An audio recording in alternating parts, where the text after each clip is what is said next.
Hello दोस्तों, मेरे छोटे भाइयों, मेरी छोटी बहनों, आशा करता हूं आप लोग बहुत अच्छे होंगे। आज है हमारा डे 2, वीडियो नंबर 2, जिसमें हम जो टॉपिक कवर करने वाले हैं वो है गुडविल। अभी हमने जो पिछली क्लास में देखा था पार्टनरशिप। पार्टनरशिप क्या थी?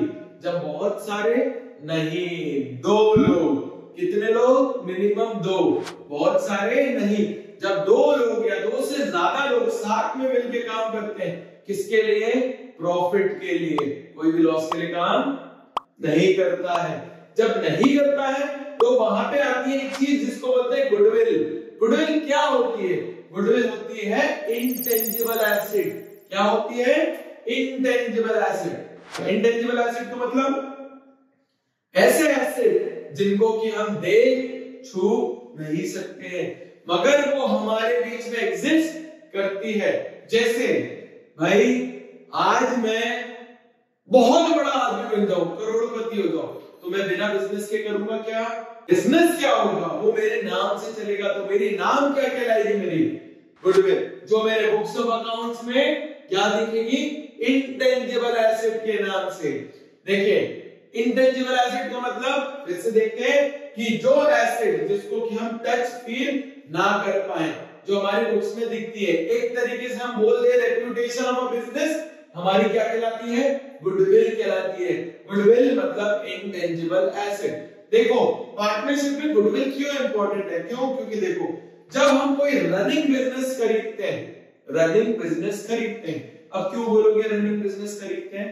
देखो, बिजनेस में नई चीज तो आती है, साथ में पुरानी भी बिकती है। तो क्या होता है, जब हम बात करते हैं रनिंग बिजनेस की, तो वो बिजनेस में मान लो 5 साल अपनी मेहनत करी और प्रॉफिट कमाया। प्रॉफिट कमाया तो अल्टीमेटली उसकी मार्केट में क्या बनी होगी? गुडविल। तो बोलेगा ना कि मैं मेरे बिजनेस को 5 साल दिए और 0 से हीरो तक लाया हूं। जब मैं 0 से हीरो तक लाया हूं तो मेरे नाम की भी क्या है? Brand value. तो मैं उस चीज का भी आपसे क्या लूंगा? पैसा। क्योंकि कोई भी चीज मैंने बोला फ्री में नहीं आती है। मनी, जो कि काम सब जगह एग्जिस्ट करता है, बिना पैसे के किसी का पेट नहीं भरता। तो याद रखना, गुडविल। गुडविल होती क्या है? Reputation of a business. देखो, पार्टनरशिप में गुडविल कैलकुलेट करने के 3 मेथड है। कितने मेथड है? 3 मेथड। अब देखते हैं आगे। पहला मेथड है एवरेज प्रॉफिट मेथड। दूसरा है सुपर प्रॉफिट मेथड। तीसरा है capitalisation of average profit and super profit. देखो, हमारे पार्टनरशिप के अंदर स्पेसिफिकली 12th की मैं बात करूं, कितने मेथड है गुडविल कैलकुलेट करने के? 3। Average profit, super profit, capitalisation of average profit, capitalisation of super profit. देखो, हम यहाँ स्पेसिफिकली किसकी तैयारी कराने आए? तुम लोगों की, जो कि कौन हो? 12th क्लास के बच्चे हो। इसके अलावा एक और मेथड होता है एनयूटी मेथड, जो तुम्हारे लिए बिल्कुल इंपॉर्टेंट नहीं है। यहाँ जो चीज इंपॉर्टेंट है वो ये 3 चीजें, क्योंकि ये तीनों मेथड बहुत इंपॉर्टेंट रोल प्ले करेंगे आपके आने वाले टॉपिक्स में। जैसे admission of a partner, retirement of a partner, death of a partner. बिना गुडविल के कोई मतलब नहीं है। मतलब गुडविल हमारे लिए बहुत इंपॉर्टेंट है, क्योंकि एक क्वेश्चन सीधा सीधा ऑब्जेक्टिव में भी बनेगा और सीधा सीधा आपके 3 नंबर का क्वेश्चन में भी बनेगा और एक बड़े क्वेश्चन का भी पार्ट होगा। तो देखो, आज जो हम कवर करने वाले हैं वो है एवरेज प्रॉफिट मेथड। जो आज हमारा टारगेट होना चाहिए एवरेज प्रॉफिट मेथड होना चाहिए कि आज हम ये चीज कर रहे हैं तो ये चीज समझ के ही जाएंगे। जैसे हम देखते हैं, एवरेज प्रॉफिट वो होता है total profit upon number of years. ठीक है, फिर बात करते हैं अपन गुडविल ऑफ फर्म। देखो भाई, यहां गुडविल ऑफ फर्म का क्या मतलब होता है?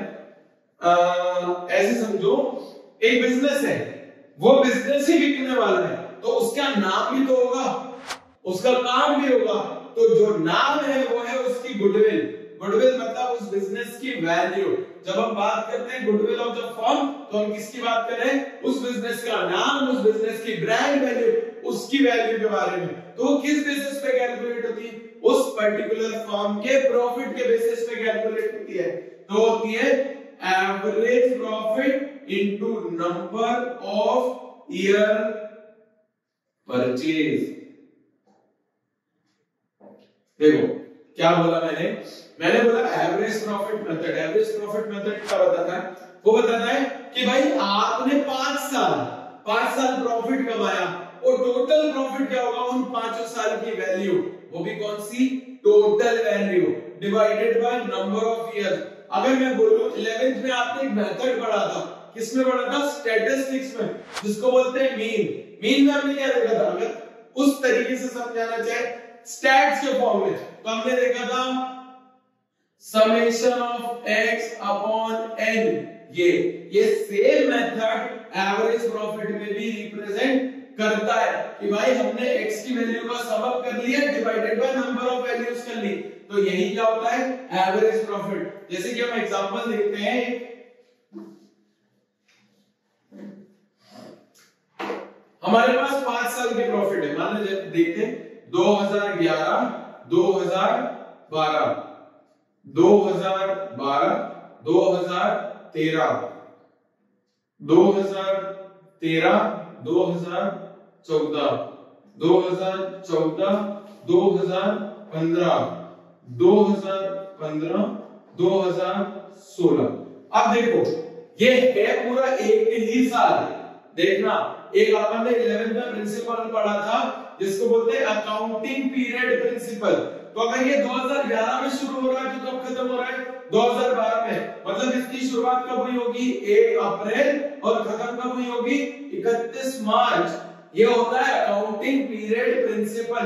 अकाउंटिंग पीरियड प्रिंसिपल मतलब 1 अप्रैल से उसका एंडिंग कब हो रहा है? 31 मार्च। देखो अब हम आगे देखते हैं।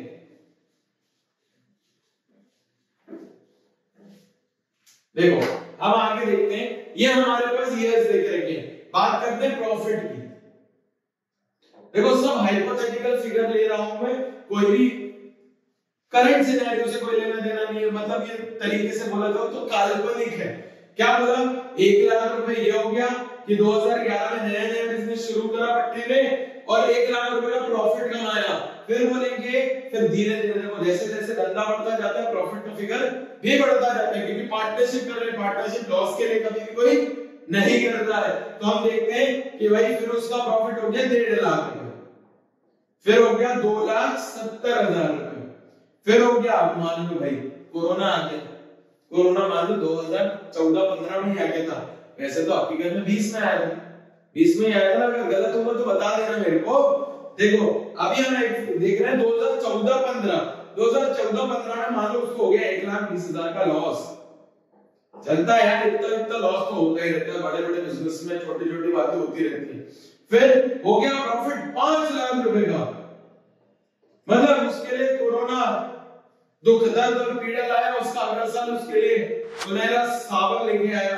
देखते हैं अब हम बात कर रहे हैं एडिशन की। क्यों? क्योंकि हमें इसको सम करना है। एक चीज याद रखना, किसी भी चीज को ब्रैकेट में लिखा हो तो वो नेगेटिव वैल्यू को रिप्रेजेंट करती है। मतलब आपकी किस चीज को रिप्रेजेंट करती है?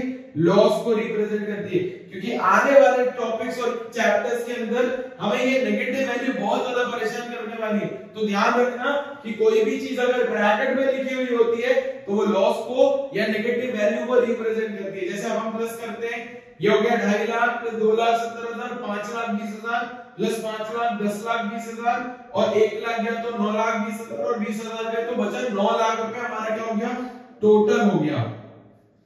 क्या हो गया? हमारा टोटल हो गया। हम फॉर्मूले में रखते हैं इसको कि भाई मैं मान लो मैं बिजनेसमैन हूं, मैंने यार 1 साल मेरे को लॉस हो गया था तो मैं उसको गुडविल के लिए मान्य नहीं करता हूं, मैं करता हूं 4 साल कि मेरा क्या है? नंबर ऑफ ईयर परचेज होना चाहिए 4 साल। मतलब मैंने बिजनेस चलाया 5 साल, पर मेरे को गुडविल कितने साल की चाहिए? 4 साल की चाहिए। तो देखो हमारा सीधे सीधे मतलब होता है average profit equals to 9 lakh जो कि हमारा टोटल आया था डिवाइडेड बाय 5। देखो काटेंगे, 5 1 जा 5, 5 8 जा 40। हमारा क्या आ रहा है, एवरेज प्रॉफिट आ रहा है 1,80,000। क्लियर है यहां तक। फिर देखते हैं गुडविल ऑफ द फर्म। वो होता है average profit into number of year purchase. ये होता है हमारा एवरेज प्रॉफिट। हम करेंगे 1,80,000 इंटू 4, कितना होगा 0 0 0 0, 4 8 जा 32 का 2, कैरी ओवर 3, 4 1 जा 4, 4 प्लस 3 7। हमारी गुडविल ऑफ द फर्म कितनी आई, हमारी गुडविल ऑफ द फर्म आई 7,20,000 रुपए। समझ में आ रहा है। फिर से बताता हूं, हमने पूरे को सम करा, 9 लाख रुपए वैल्यू आई, 9 लाख का एवरेज प्रॉफिट निकाला, 9 लाख डिवाइडेड बाय 5, फिर हमारी गुडविल आई, गुडविल ऑफ द फर्म आई, Y 1,80,000 into number of year purchase मैंने बताया 4 साल, तो इंटू 4 कर दिया, तो हमारा गुडविल कितना आ रहा है 7,20,000। होप करता हूं आपको ये चीज समझ में आई होगी। क्यों? क्योंकि अगला जो पार्ट होने वाला है उसमें हम इसमें एडजस्टमेंट ऐड करेंगे। क्या करेंगे? एडजस्टमेंट ऐड करेंगे कि भाई अगर किसी साल में कोई चीज में कुछ उतार चढ़ाव से मतलब कि भाई या तो एबनॉर्मल प्रॉफिट हो या एबनॉर्मल गेन हो। अब ये एबनॉर्मल प्रॉफिट और एबनॉर्मल गेन क्या होता है? देखो गुडविल कैलकुलेट करने के लिए सिर्फ वो प्रॉफिट कंसीडर किया जाता है जो बिजनेस से रिलेट करता है। नॉन बिजनेस एक्टिविटी के प्रॉफिट को कभी भी गुडविल से रिलेट नहीं किया जाता है। तो जो अगला टॉपिक हम कवर करने वाले रहेंगे वो रहेगा एवरेज प्रॉफिट विद एडजस्टमेंट। मैं जिसमें हर एक इंपॉर्टेंट एडजस्टमेंट आपको समझाऊंगा। तो प्लीज मेरे साथ बने रहिएगा, मेरे अगले वीडियो को भी देखिएगा और मेरे चैनल को सब्सक्राइब करें, लाइक करें और मुझको ज्यादा से ज्यादा तो लोगों तक पहुंचाएं। थैंक यू, धन्यवाद।